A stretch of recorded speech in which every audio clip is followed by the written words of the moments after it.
বাড়লে আমি খুব কষ্ট করে বেড়েছি, আমার উপর হিংসা করো না, আমি এটুকু হাত জোর করে বলছি। খুব কষ্ট করে এবং খবরের চ্যানেলে আমাকে নিয়ে বেরিয়েছে, তাও সুবিধাও অনেক কিছু বললেন যে আমাকে নাকি মানে বয়কট করে দেওয়া হোক। তাছাড়া তো সেই হিসাবে উনি ফুল পেমেন্ট আমাকে করেনি, তাও 3,000 টাকা ডিউ ছিল।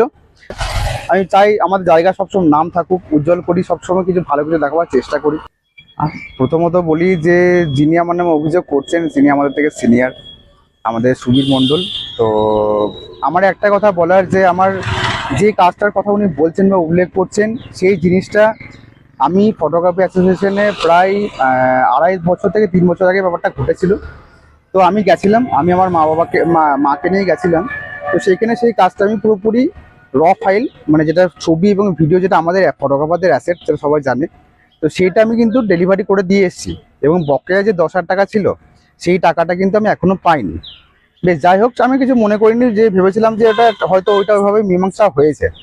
তো পরবর্তীকালে তারপর দেখলাম যে বিভিন্ন রকম খবরের চ্যানেলে আমাকে নিয়ে বেরিয়েছে, তারপর সুবিধাও অনেক কিছু বললেন যে আমাকে নাকি মানে বয়কট করে দেওয়া হোক। আচ্ছা, প্রথমত আমি আসি যে ফেসবুক যে পোস্ট করা হয়েছে, সেই পোস্টের দরুন আমি একটা কথা বলতে চাই। তো উনি আমার ক্লায়েন্ট ছিলেন, এবং ওনাকে আমি কাজ সাবমিট করেছি 28শে মার্চ ক্লাব সেন্ট্রালের সামনে। বেশ, আমি ওনাকে সম্পূর্ণ কাজ দেখিয়েছি, সমস্ত কাজ উনি দেখেছেন। দেখে তো একটা মানুষ কখন ফুল পেমেন্ট করেন, যখন সমস্ত জিনিসটা দেখে নেয় সব ঠিক আছে, তারপর ফুল পেমেন্ট করে। তো সেই হিসাবে উনি ফুল পেমেন্ট আমাকে করেনি, তাও 3,000 টাকা ডিউ ছিল। সেই টাকাটা ডিউ রেখে আমি পুরো কাজটা সাবমিট করি, এবং উনি ওনার সাথে একজন এসেছিলেন, ওনার সামনেই আমি সাবমিট করি। এবং সেটা হয়ে গেছে প্রায় 28শে মার্চ হয়ে গেল, এবং 3 থেকে 4 মাস হতে চললো। যাই হোক, এতদিনে ফেসবুক পোস্ট করেছে, পরশু দিন বোধহয় করেছে আমাকে নিয়ে একটা পোস্ট, এবং সেখানে আমাকে বয়কটের করার কথা বলছে। এবং আমি একটা বোলপুরের সাধারণ বাড়ির ছেলে, এবং খুব কষ্ট করেই বড় হয়েছে, এবং আমাদের ব্যাকগ্রাউন্ডে ফটোগ্রাফার কেউ নেই। এবং আমি ভেবেছিলাম যে এখানে শান্তিনিকেতনের একটা বুটিকের কালচার আছে, সবাই বুটিক বা হাতের কিছু কাঁথা কাজ এখানে করে। কিন্তু আমি চেয়েছিলাম যে একটু সরে, যেটা আমার ভালো লাগার জায়গা, যেটা আমার ভালোবাসার জায়গা, সেই জায়গায় কিছু করতে। তো সেই ফটোগ্রাফি নিয়ে আমার আস্তে আস্তে কাজ এগোই, এবং আমি আস্তে আস্তে অনেক কাজও করি, এবং বোলপুর শান্তিনিকেতনের একটা ছেলে হয়ে আমি চাই আমার জায়গা সবসময় নাম থাকুক, উজ্জ্বল করি, সবসময় কিছু ভালো কিছু দেখাবার চেষ্টা করি। আমি ছোট হয়ে বলছি যে যদি আমার উপর কারোর রাগ রোষ থাকে, তো আমাকে তোমরা ওরকমভাবে দেখো না, আমি প্রচণ্ড কাজে ব্যস্ত থাকি। আমি কোথাও আড্ডা বা কোথাও কিছু বসতে পারি না বলে ভেবো না যে আমার কোনো অহংকার বা ইগো, ওরকম কোনো ব্যাপার না। আমি চাইবো যে আমার উপর কেউ রাগ রোষ রেখো না। আর আমার একটা জিনিস খুব খারাপ লাগছে, যে আমাকে নিয়ে এরকম খবর করা হচ্ছে একটা ছেলেকে, যে যে খুব কষ্ট করে এই জায়গার থেকে ছোট থেকে বড় হয়েছে, সেই জিনিসটা কেউ দেখছে না। সেই জিনিসটাকে ভাবছে না যে একে নিয়ে যদি খবর করা হয়, বা 10 লোক কিন্তু খবর মানে কি বোঝে। আজকে সোশ্যাল মিডিয়ার নামে যে উনি বললেন সুবিধা, যে সোশ্যাল মিডিয়াকে দেখে নাকি কাজ দেওয়া হয়, বা কাজ দিলে এরকমই হবে।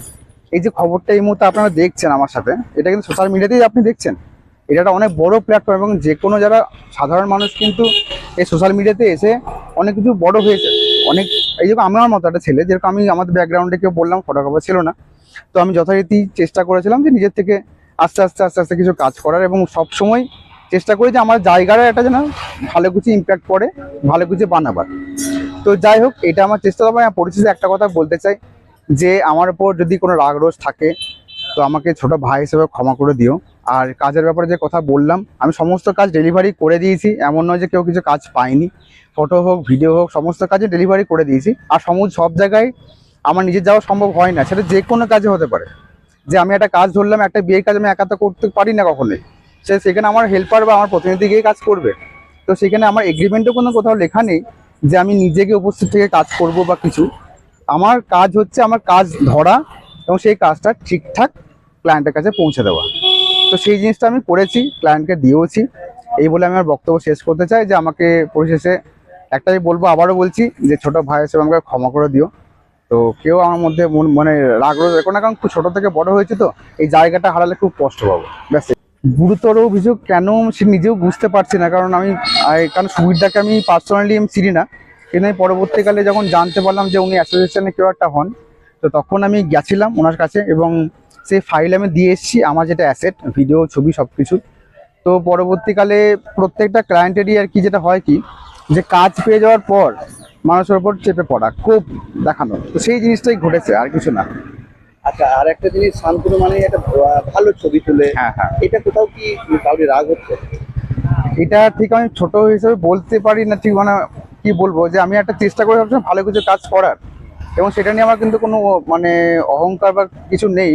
আমি চাইবো যে কেউ যেন আমার উপর হিংসা রাগ রেখো না, মানে সবাই মিলেমিশে কাজ করো, দুটো লোক কাজ করে তাকে সাপোর্ট করো, এটাই আমি বলতে চাই। চেষ্টা করবে আর সবাই ভালো করবে। সবাই যেন ভালো করে, একদম মানে সবাই যেন ভালোভাবে চলে। আমাদের জায়গার নাম এমনিতেই খুব হাইলাইটেড, কারণ আমাদের গুরুদেবের রবীন্দ্রনাথ ঠাকুরের জায়গাকে নতুন করে কেউ আর গর্বিত করতে পারবে না।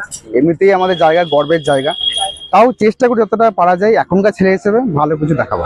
তাহলে কি একদম নিম্ন পরিবারের ছেলে দমানোর চেষ্টা করি, তোমার কি মনে হয়? আমার মনে হয় এটা একটা হতে পারে, হয়তো কারোর ভেতর থেকে একটু কিছু মানে হয় না যে কেউ একটুখানি বাড়লে। আমি খুব কষ্ট করে বেড়েছি, আমার উপর হিংসা করো না, আমি এটুকু হাত জোর করে বলছি, খুব কষ্ট করে বড় হয়েছি।